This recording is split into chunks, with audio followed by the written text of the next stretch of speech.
We're in the Jacob cycle. Genesis, the third part of Genesis. Genesis is quite easily divided between the four sections: the ancient narrative, the Abraham cycle, the Jacob cycle, and the Joseph cycle. So did you guys get a chance to read those 10 chapters? Genesis 25 to 35. And see if you can find the conflict. What was the conflict in there? If you didn't read it, what do you think, if you know Jacob and his life? Deceit. Deceit. Jacob is a complicated character. That's how I describe him. He's complicated. Yep. So there's a. So how would you describe it in the climax? Because remember, this is an oral tradition, meaning that people read it to you, and you don't have a chance to study it like we do now. So people kind of read the narrative to you, and you listening are getting wrapped up because of this conflict, and you're wondering how it's going to be resolved. So what do you think is the conflict here? There's a bigger cycle of conflict coming up, because where does Jacob end up at the end of his life? In Egypt. And wait a minute, I thought this was the promised land, kind of. He's going to inherit the promised land. So we have to connect it with Exodus and to get this whole cycle of how the conflict is finally resolved. So, anybody else, any other conflict resolution you see in this cycle? He deceived his father. He was deceived by Laban, and then his sons deceived him about Joseph. Yeah. So 3 involved in the older generation and the younger generation, and himself. Yeah. Yeah. And how can God use that? I mean, how can God, does it sound like God's plan is going off course because of all this deception, or does it sound like God is using this kind of deception to further his purposes?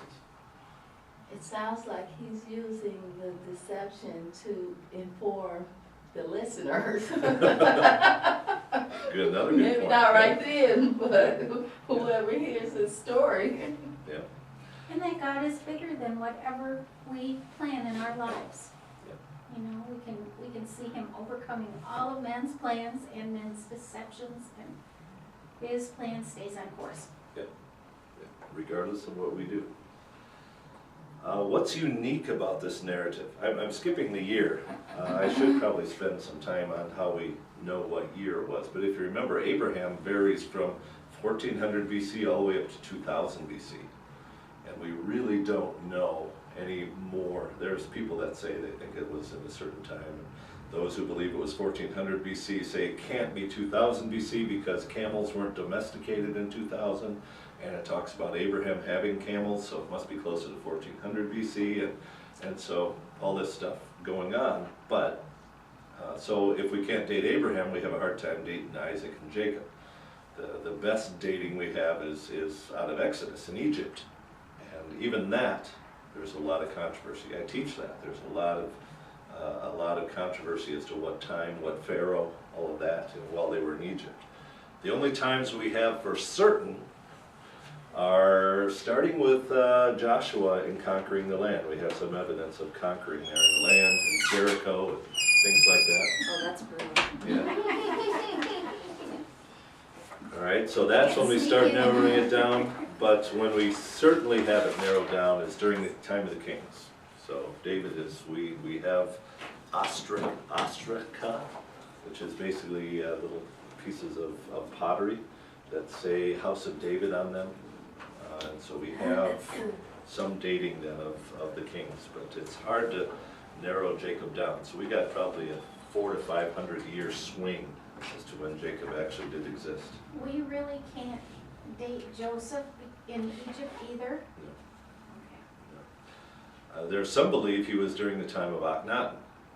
And everybody believes that Egypt's pharaohs were pretty much narrowed within a certain time frame. There are probably 75% of the archaeologists are in agreements of the dates of the pharaohs, but based on what's called the Sothic calendar, Anybody know what the Sothic calendar is about? The star Jupiter, well, it's not Jupiter, that's a planet. I can't think of the name of the star right now. There's a particular star that only rises once every 1,300 years. And so Egyptian papyrus tell about the rising of that star. And we know it, I just can't think of the name of it right now. But so based on that, we know it had to, and so we know it happens every 1,300 years, so they can date it to that. So that's why 75% are in agreement about that. But just because you have one date doesn't mean that translates all to the next ones. Because just like the Bible, in the genealogies, you skip people in your genealogy that you don't want to remember. They do that in Egypt too. They'll skip over pharaohs that were bad and say that the grandfather and the grandson, and skip that middle pharaoh in between. So there's still a lot of variations in the dates. Now, Joseph was thought to have influenced Akhenaten, the heretic king Akhenaten in Pharaoh, or in Egypt, because he believed in only one God. And so that's why he's called a heretic, because he believed in one God. But we don't know. I talk about that and a few others that show up. Some believe that he was Imhotep, who was the architect builder for the first pyramids, because the main thing Imhotep did was build granaries.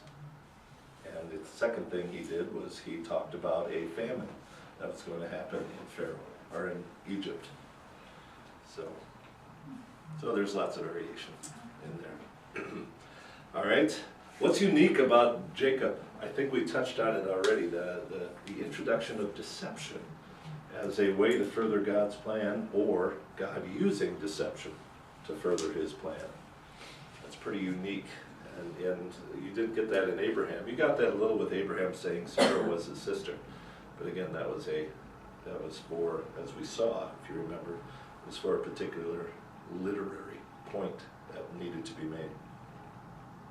So let's talk about Isaac a little. What was Isaac's role, and Rebekah? Which one's the stronger of the two? Well, Rebecca is the one that influenced Jacob. Yeah. It's just pretty interesting to play between those two, because we ended our last section, part 2, about Isaac representing the land, right? Isaac never left Canaan, only had one bride, compared to all the other patriarchs that had more than one. And so it was just, he represented the land, but he also represented the blindness of the land and the not being able to see. So it's kind of an interesting. But Rebecca paid for it. We're going to find that out in the next few weeks, that her strong personality paid for it. And next week we're going to talk about that, because it was Rebecca that pushed the deception of, which is going to be next week. And she said, let whatever repercussions it is come on me. And it did. Most people don't realize that, but it did. And she was more, actually, Jacob's handmaid, or Sarah's handmaiden, was talked about more after that than Rebecca herself. So, all right, flip the page 14. Again, sorry about my allergies hitting me here. Abraham's troubled family tree. We're going to do the first part of Genesis 25 and just kind of summarize that before we get into the Jacob and Esau. Genesis 25, 1 to 11. Abraham married again. How many knew that? And he had a third wife, or more likely a concubine, like Hagar, after Sarah died. Verse 5, but he left everything to Isaac after giving gifts to all his other children, and then sent them away. And he did have a lot of children. See in the chart below once we get down there. He had all of these children. Well, let's look at the chart below. So he had Hagar, which was Ishmael, and then Sarah with Isaac was his only son. But then Keturah, he had 6 sons with Keturah. They became the Asherites, the Letushites, the Lemonites, and the Midianites. Does that sound familiar to anybody? Mm-hmm. Who came from the line of Midian that you know of?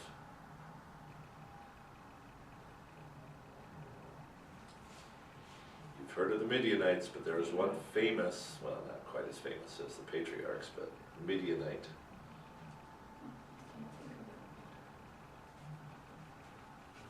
Think of the Beverly Hillbillies. That's what it always reminds me of. Jethro.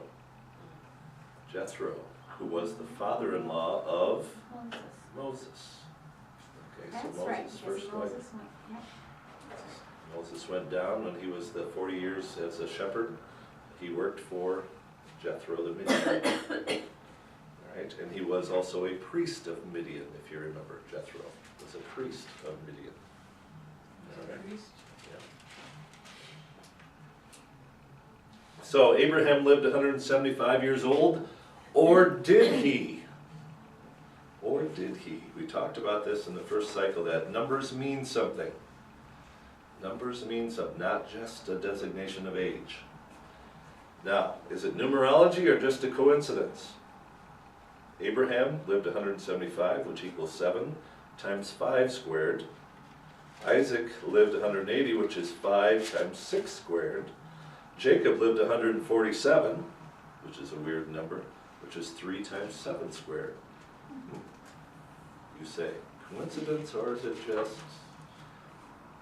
or is it numerology of some kind? Now each one of those numbers, 7, 5, and 3, means something, as do 5, 6, and 7 actually mean something. So it could be saying something through the numbers, or he could have lived 175. We don't know, but the coincidence is pretty striking. And we know the Jews, the ancient Hebrews, loved playing with numbers, using numbers to say something, as opposed to just a designation. He was buried with Sarah. Remember the tomb at Machpelah, where he bought in Canaan? That was really the first land he actually owned in Canaan, was to bury Sarah.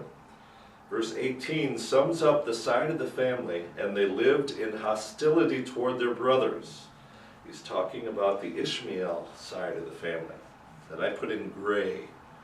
So I found it interesting that half of Abraham's family lived in hostility toward the other half of Abraham's family. The reddish were the good side, and the grayish were the hostile side.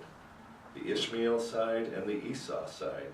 And it's interesting that Esau, who had 5 sons and became the Edomites and many Canaanite tribes, and intermarried with his stepbrother Ishmael's family. Okay, so he intermarried, I guess it would be his Isaac's stepbrother. Ishmael, Esau and Ishmael ended up intermarrying their peoples. So Ishmael, of course, had 12 sons who became the Assyrians, Babylonians, and eventually combined into the Arabians. And Ishmael became the Edomites and intermarried with the Arabians. And then you have Jacob, of course we know, 12 sons who became the 12 tribes of Israel, the Hebrews, the Jews, whatever you want to call them. Keturah then had 6 sons who became those others, and were always, if you go through the conquest, you'll find that the Edomites and all of those ites that you hear in the conquest of Joshua, they all come from the gray side, either Ishmael or Esau's children. Whereas the ones they get along with, the Midianites and the Lemanites, show up again. They are all friendly toward the Israelites. So you have a pretty distinct side here. So why one concubine had good and the other one was bad? Maybe before or after Sarah's death made the difference. But, it showed with Keturah, it was almost showing more of Abraham's blessing, whereas Hagar was not part of the blessing. So, all right, let's go to the twins. Pick it up at verse 19. This is the genealogy of Isaac, Abraham's son. Abraham begat Isaac. Isaac was 40 years old when he took Rebekah as his wife. Now, do you think 40 means 40? What is 40 the number of 4 represent? So that's the easy one. Everybody knows 40. How long were they in the ark? 40 days and 40 nights. How long did they wander in the wilderness? 40 years. How long was Jesus in the desert? 40 days. 40 is a number of trial or testing. Okay, so Isaac was tested, or he was 40 years old. Okay, when he took Rebekah as his wife, the daughter of Bethuel the Syrian of Paddan Aram, the sister of Laban the Syrian. Now Isaac pleaded with the Lord for his wife because she was barren. Remember one of the main themes, the barren woman? And the Lord granted his plea, and Rebekah, his wife, conceived. But the children struggled together within her, and she said, "If all is well, why am I like this?" So she went to inquire of the Lord. And then in poetry form, and the Lord said to her, "Two nations are in your womb, two peoples shall be separated from your body. One people shall be stronger than the other, and the older shall serve the younger." So when her days were fulfilled for her to give birth, indeed there were twins in her womb. The first came out red. It was like a hairy garment all over. So they called his name Esau. Afterward his brother came out, and his hand took hold of Esau's heel. So his name was called Jacob. Isaac was 60 years old when she bore them. So the boys grew, and Esau was a skillful hunter, a man of the field. But Jacob was a mild man, dwelling in the tents. And Isaac loved Esau because he ate of his game, but Rebekah loved Jacob. So first notice the two numbers. Isaac was 40, but when was the twins born? 60. Interesting. 20-year gap from the time Isaac prayed. Now, do you think it was 20 years, or do you think, again, it's a numerology thing? 20 years to get an answer to prayer. How long did Abraham wait? 20 years. He was 80, and he had Isaac when he was 20. So he also waited 20 years. So there's something symbolic in that. But it just seems that Isaac pleaded with the Lord, and then she conceived.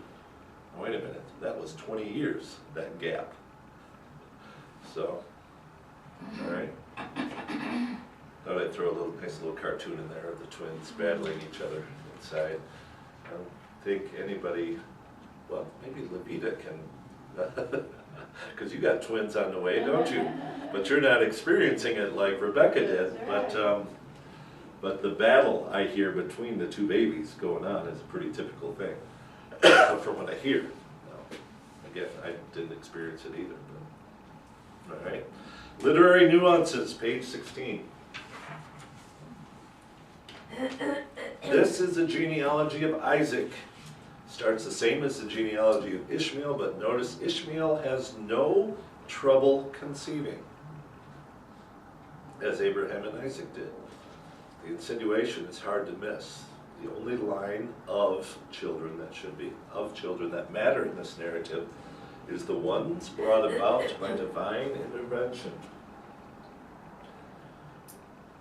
Divine intervention needs to, it's part of the same, the barren woman syndrome. It's we can't do anything without God.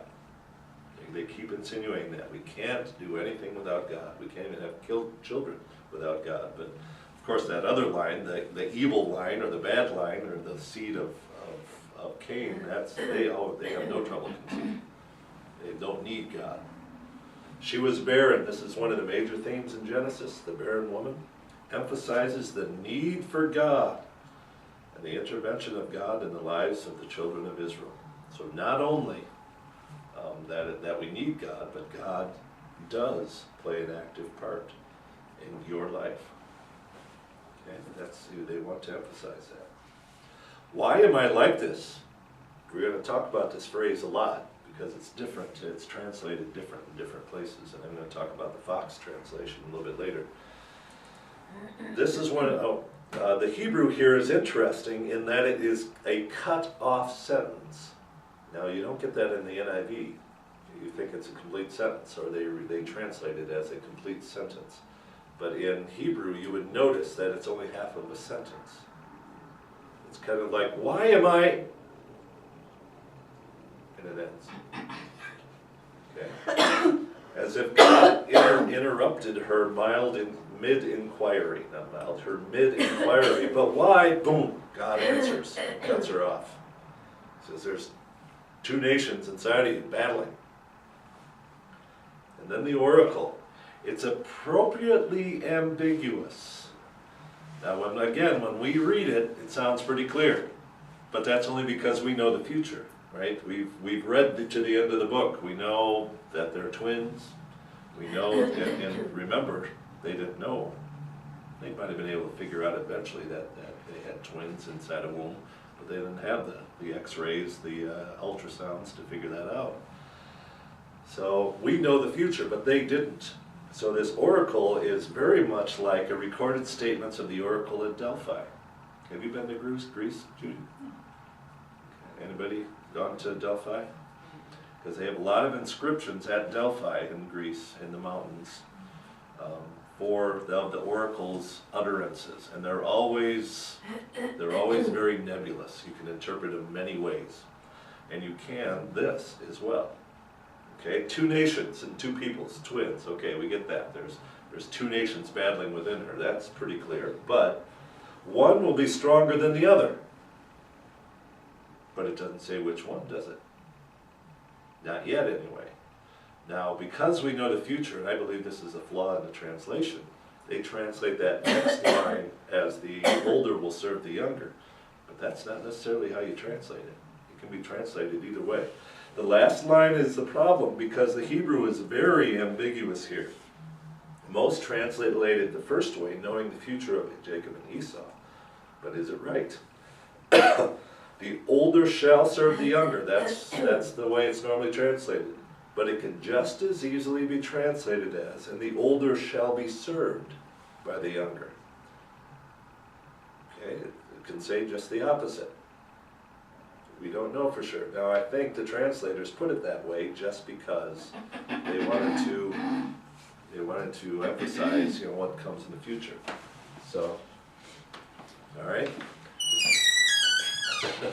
Got to put a little grease on that door there. Let's grab one of those, Eugene. Thank you. We're on page 16.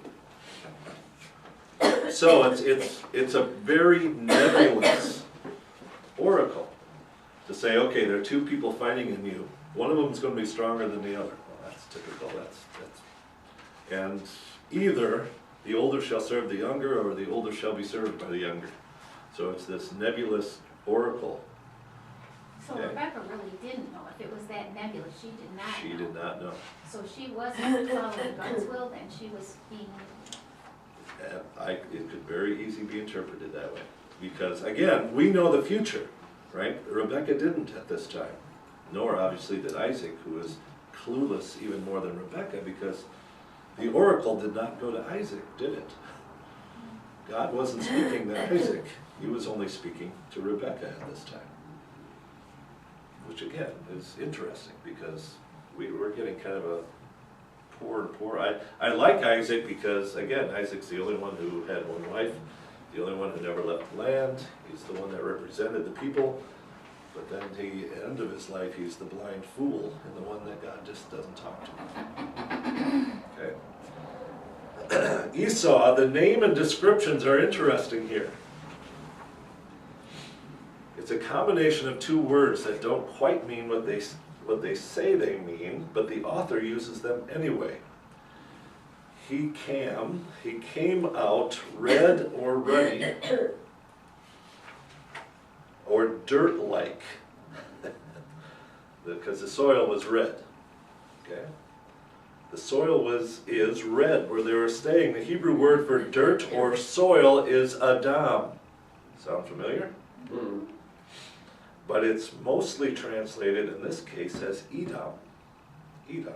Hence the name for his descendants, the Edomites. Esau means hairy, as stated, but also rough one.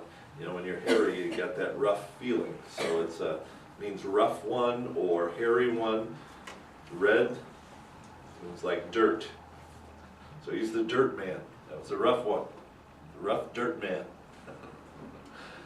So interesting naming there. Jacob, his name, wow, everybody's coughing in this room. It's going to be a great video, so. Allergies too. His name is even more complicated than Esau. Jacob means supplanter, or literally one who grasps, or deceiver. The idiom was a statement of one who takes what is not rightfully theirs. Okay, you call one a Jacob if they take something that's not theirs. Okay, a mild man, though, he's described. If you look back at the passage, he's described as a mild man. Makes a complicated statement in relation to his name. It insinuates innocence and integrity. Innocence and integrity. In opposition to his deceptive moniker, meaning deceiving moniker, name. Perhaps a complicated play in the words for a very complicated man. Okay? He was innocent with integrity, but he was deceptive. He was a conniver. Interesting. So we're getting this. We're already starting to see the conflict come up, right? This play between innocence and this play between the innocent and the integrity versus his deception and his trying to take advantage of.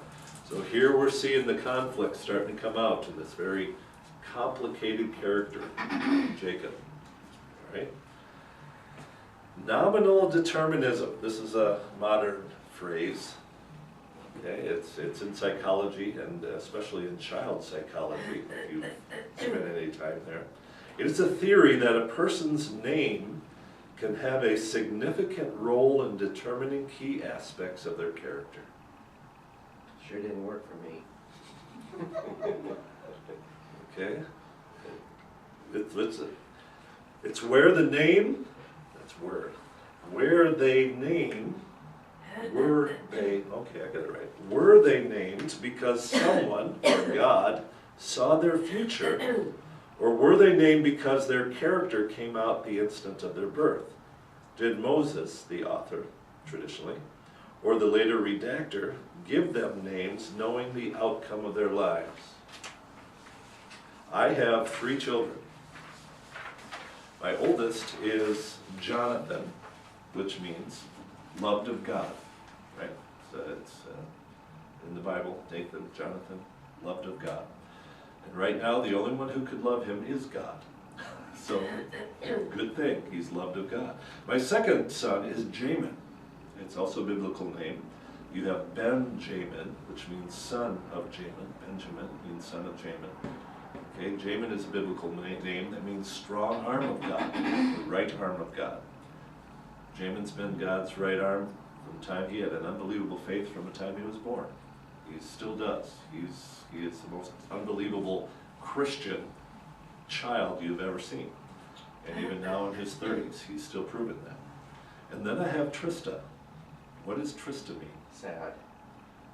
Melancholy, sad. And I'm thinking, yeah, that kind of describes my daughter. Now, did they grow into their name? Did my naming of them determine what their future would be? It's a question, and I struggle with that. Is your naming of your children, and that important that it determines their course, their path, their future, or has a part of it? If not, obviously, they can change from that path, but you're going to be naming 2 little babies pretty soon there, Levita. And traditionally, in American society, well, traditionally we name based on lineage or parents or grandparents. In Asian countries, they arrange their naming also based on various things, but there are some cultures that won't name until the child is 2 years old, because then they understand their personality and who they are, and they can name them based on that personality and who they are. So, I don't know. It's a scary thought. You have a big decision to make. Right? All right. Any questions about that section of Scripture? So, we now know who the 2 players are. We're already starting to see the conflict in this narrative, that interplay between integrity and deception. between being God's chosen people and going about getting the blessing through deceptive means. So this conflict is coming up about the struggle. Let me phrase it that way, the struggle with God. Does that define Jacob, who he ends up being and who he literally ends up doing? Struggling with God. All right, the birthright. I'm going to finish Genesis 25. Now Jacob cooked a stew, page 17 here, and Esau came in from the field, and he was weary. And Esau said to Jacob, "Please feed me with some of that red stew, for I am weary." He sounds so nice in the NIV, doesn't he? "Please feed me some of that red stew, for I am weary." Therefore, his name was called Edom, again because of the red stew, like dirt. But Jacob said, "Sell me your birthright as of this day." All of a sudden it sounds a little more formal than Esau. And Esau said, "Look, I'm about to die, so what's my birthright to me?" Then Jacob said, "Swear to me as of this day." Interesting. As of this day is repeated twice. Why do you think that? It's a legal term. It's a legal term. Okay, of the day. So he swore to him, and he sold his birthright to Jacob. And Jacob, sorry, I left 34 in there. And Jacob gave Esau bread and stew of lentils. And then he ate and drank, arose and went his way. Thus Esau despised his birthright. Okay, tell me about the story before we go on to the literary nuances of it. What's the surface reading of the story? What do you hear? What do you see?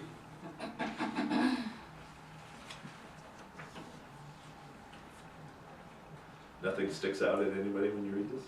Hear this? Well, Esau was focused on his physical needs, but Jacob was focused a lot more on the eventual overall needs that he had. Yeah. And just the One is in language the difference. present, one is in the present, one is in the Yeah. future. One is working with the present immediate needs, and one is future needs or future wants. Yeah, in some ways I think Jacob knew that and he took advantage of it. Oh yeah. Again, this picture down here, Jacob offers lentils to Esau for a birthright. It's 17th century. Gauchino? Wachino. Okay. But look who's right behind Jacob. His mama. Right behind him. Interesting insinuation there, because she played a part in the next story in chapter 26, but you don't really hear about her in this one. But the insinuation is she's pretty close by. Actually be Joaquino. Okay.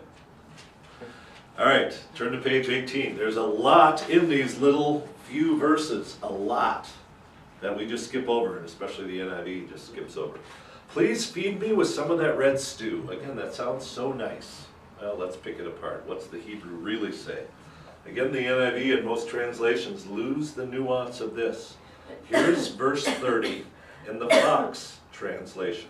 Okay, remember the Everett Fox translation that I had? "Pray give me a gulp of the red stuff, that red stuff, for I am so weary." Note the double use of the word, red stuff, red stuff. In Hebrew, they had no punctuation. In order to emphasize it, they would double it. They'd say it twice. That red stuff, that red stuff. Okay, and again, Edom comes from that. And again, we say, well, he called the stew red, he looked red, that's why he's Edom. But we'll get to that in just a minute. Okay, there's an insinuation that the soup was not too good looking or not that desirable, since red stuff is the word for dirt. Give me some of that dirt stuff you're mixing there. Okay, so he could have been saying, give me some of that dirty looking stuff, insinuating that he was so hungry he would even eat that stuff.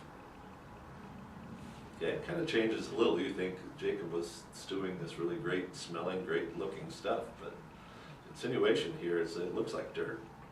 It looks terrible. Now it could have been an insult to Jacob too, by Esau. Here the author takes a rude tone with the words of Esau. The inclusion of please in the NIV is nowhere in the Hebrew. There's no please anywhere. It's more a rough command from a rough individual. The author uses a word that is used nowhere else in the Bible. Gulp. He uses it nowhere else in the Bible, but it is found in rabbinical literature referring to animals feeding at the trough. Okay, this is the only time that word for gulp is used in the Bible. But in other literature, extra biblical, outside the Bible, they found it was used only for animals. So you get the picture of Esau here?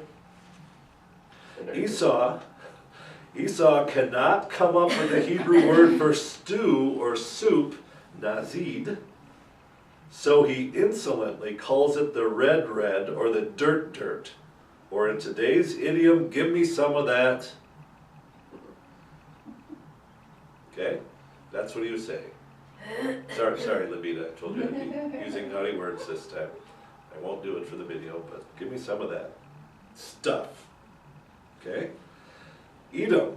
Forever Esau will be remembered for this dirt name.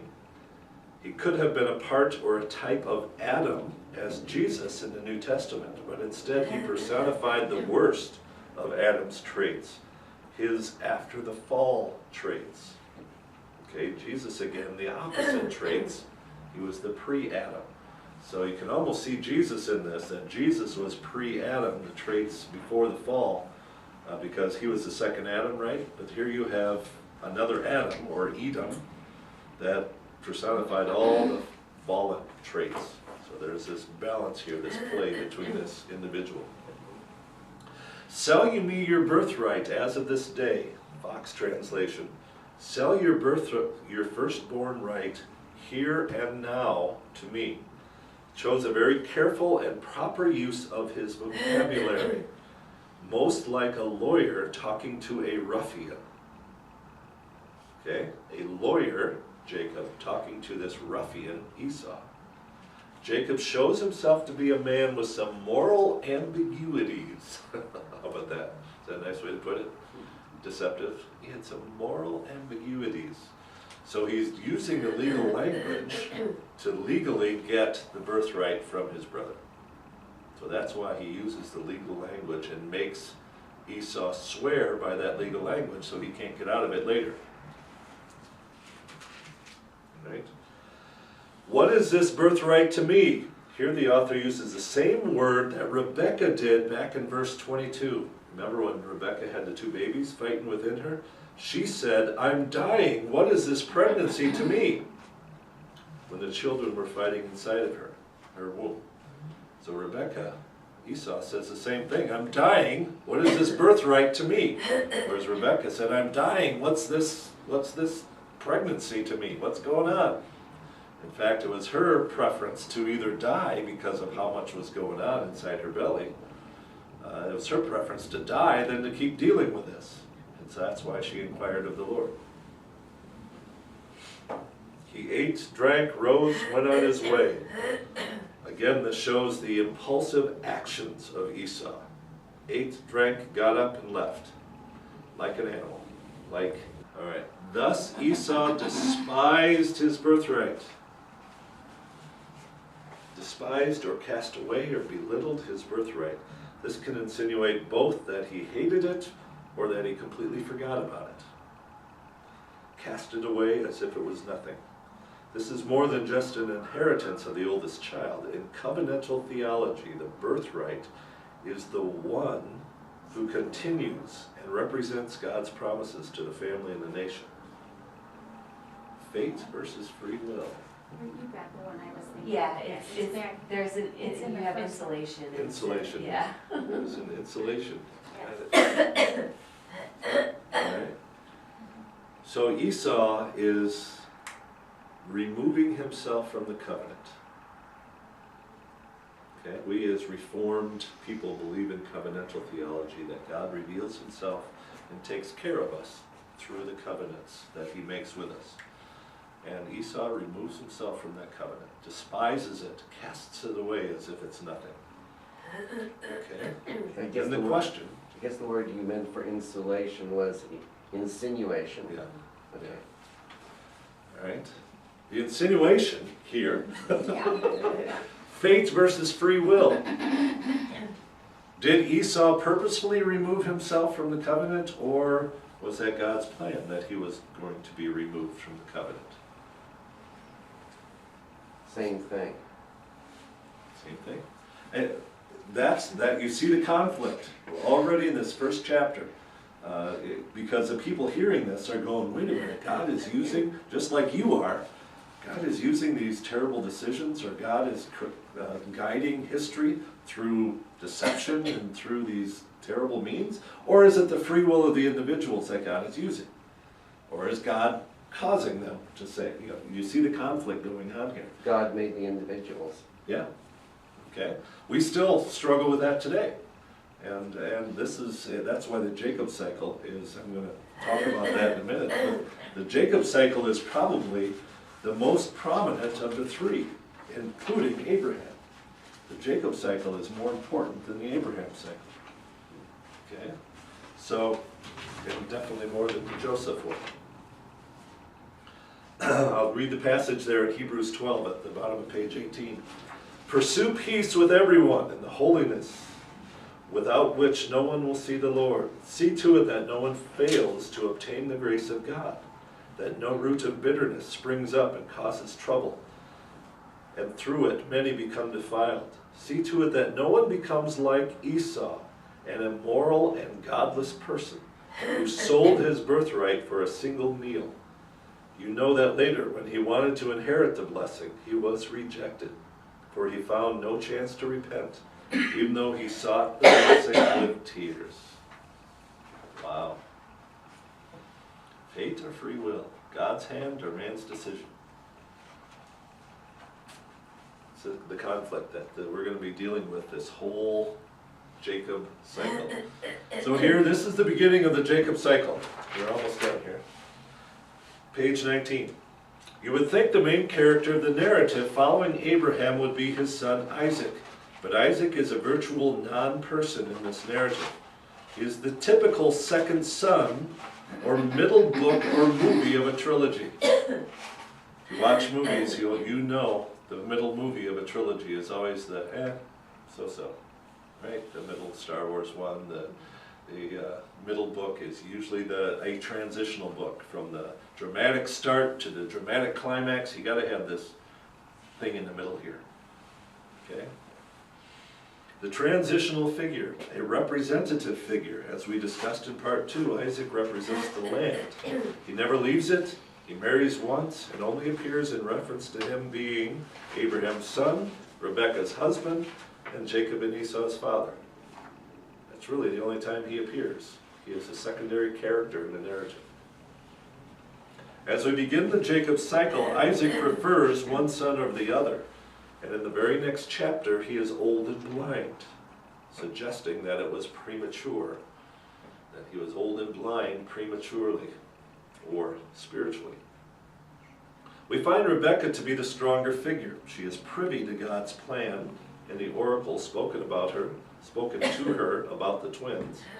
She implements God's plan knowingly or by orchestrating the taking of the blessing. She is the strong figure in the narrative, but she pays the price. She disappears after this. Now we come to Jacob, and we are introduced to him as the grasper or deceiver. Yet it, conflict there, ye tis, it's supposed to be yet is, yet it is Jacob who gets the birthright and the blessing. Not only that, fully half of Genesis is devoted to Jacob, or about him. It is Jacob turned Israel, of whom the nation of the blessing is named. They are Israelites, not Abrahamites or Isaacites. Don't you find that interesting? Well, Why are they called Israelites and not Abrahamites or Abramites or whatever? to distinguish them from the Ishmaelites? Maybe. Okay, yeah. All right. Themes, again, are the physical struggle, deception, confrontation, along with the Genesis theme of the younger brother and the barren woman. That was the other theme we talked about before, the younger brother, which is what Jacob is, and the barren woman. Along with, this Jacob narrative is fascinating in its interplay with the divine plan and human choice. Throughout this narrative, humans act as humans do, with deception and flaws. But God uses these broken pots to create a marvelous artwork of saved people. The interplay between fate and free will, destiny and choice, a paradox which lives at the heart of our spiritual journey. Look at the picture of Jacob on Michelangelo Sistine Chapel. You can even see the conflict in that, can't you? I like Michelangelo's. He puts the story of the Bible on the Sistine Chapel. And this is his picture, his painting of Jacob. It tells a lot, doesn't it? I mean, it even shows those two figures that are giving him the conflicting advice, maybe, behind him. If you look at the picture that I use as like the cover for this whole series, I don't have it in here, but it's just flip the page to page. Oh, shoot, I don't have it there. But it's there's another picture of Jacob that I use on the cover for this that I haven't given you, I guess. And it's the same thing off the Sistine Chapel. Just a weird view of Jacob in this deception. So let's finish this out. Setting the stage, page 20. What did the Hebrews hear at that time? Again, we talked about that conflict, that struggle between free will and God's plan, between making your choices but following God's will. All of that struggle. Same thing we can learn. And if you know the future, and I put it in that picture there, if you know the future, you can see Jacob wrestling with the angel, Jacob wrestling with God, that whole conflict going on inside of Jacob that we have today. So next week, part 3, lesson 2, we're just going to do that narrative of the deception. Okay, Genesis 26, through 27, verse 40. We've covered Abraham and Abimelech. Oh, I'm sorry, there'll be the Abimelech story. We'll cover that briefly. And then, because how does that compare? Isaac and Abimelech versus Abraham and Abimelech. With your surface reading of the Jacob-Esau narrative in chapter 27, tell me the story. Describe the people, Jacob, Rebekah, Isaac, and Esau. They're the main characters in this. So just come up with a little description for each of them in your mind, or you can write it out, do whatever you want. Okay? Any questions as we begin the Jacob cycle?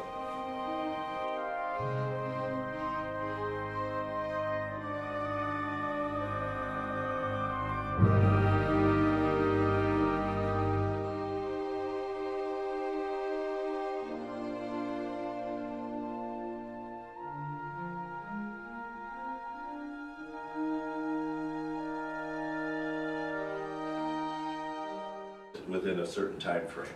There are probably 75% of the archaeologists are in agreements of the dates of the pharaohs, but based on what's called the Sothic calendar. Anybody know what the Sothic calendar is about? The star Jupiter. Well, it's not Jupiter. That's a planet. I can't think of the name of the star right now. There's a particular star that only rises once every 1,300 years. And so Egyptian papyrus tell about the rising of that star. And we know it, I just can't think of the name of it right now. But so based on that, we know it had to, and so we know it happens every 1,300 years, so they can date it to that. So that's why 75% are in agreement about that. But just because you have one date doesn't mean that translates all to the next ones. Because just like the Bible, in the genealogies, you skip people in your genealogy that you don't want to remember. They do that in Egypt too. They'll skip over pharaohs that were bad and say that the grandfather and the grandson and skip that middle pharaoh in between. So there's still a lot of variations in the dates. Now, Joseph will kind of read the narrative to you, and you listening are getting wrapped up because of this conflict, and you're wondering how it's going to be resolved. So what do you think is the conflict here? There's a bigger cycle of conflict coming up, because where does Jacob end up at the end of his life? In Egypt. And wait a minute, I thought this was the promised land, kind of, he's going to inherit the promised land. So we have to connect it with Exodus and to get this whole cycle of how the conflict is finally resolved. So, anybody else, any other conflict resolution you see in Well, this cycle? he deceived his father. He was deceived by Laban, and then his sons deceived him about Joseph. Yeah. So 3 involved in the older generation and the younger generation, and himself. Yeah. And how can God use that? I mean, how can God, does it sound like God's plan is going off course because of all this deception, or does it sound like God is using this kind of deception to further his purposes? It sounds like he's using the deception to inform the listeners. Good, another good Maybe point. not right then, but whoever hears his story. Yeah. And that God is bigger than whatever we plan in our lives. Yeah.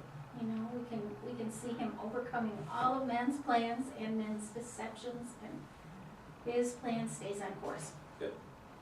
Regardless of what we do. What's unique about this narrative? I'm skipping the year. I should probably spend some time on how we know what year it was. But if you remember, Abraham varies from 1400 BC all the way up to 2000 BC. And we really don't know any more. There's people that say they think it was in a certain time. And those who believe it was 1400 BC say it can't be 2000 BC because camels weren't domesticated in 2000. And it talks about Abraham having camels, so it must be closer to 1400 BC, and so all this stuff going on. But, so if we can't date Abraham, we have a hard time dating Isaac and Jacob. The best dating we have is out of Exodus in Egypt.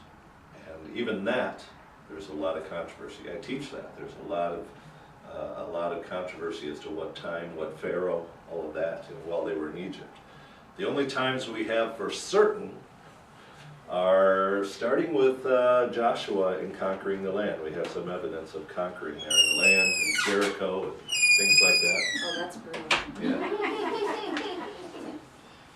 All right, so that's when we start narrowing it down, but when we certainly have it narrowed down is during the time of the kings. So David is, we have ostraca, which is basically little pieces of pottery that say House of David on them. And so we have some dating then of the kings, but it's hard to narrow Jacob down. So we got probably a 400 to 500 year swing as to when Jacob actually did exist. We really can't date Joseph in Egypt either.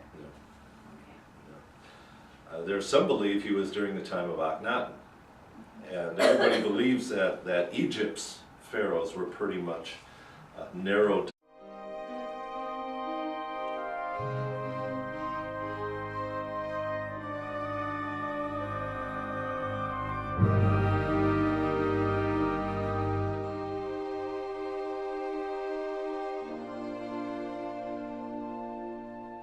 We're in the Jacob cycle. Genesis, the third part of Genesis. Genesis is quite easily divided between the 4 sections: the ancient narrative, the Abraham cycle, the Jacob cycle, and the Joseph cycle. So did you guys get a chance to read those 10 chapters? Genesis 25 to 35. And see if you can find the conflict. What was the conflict in there? If you didn't read it, what do you think, if you know Jacob and his life? Deceit.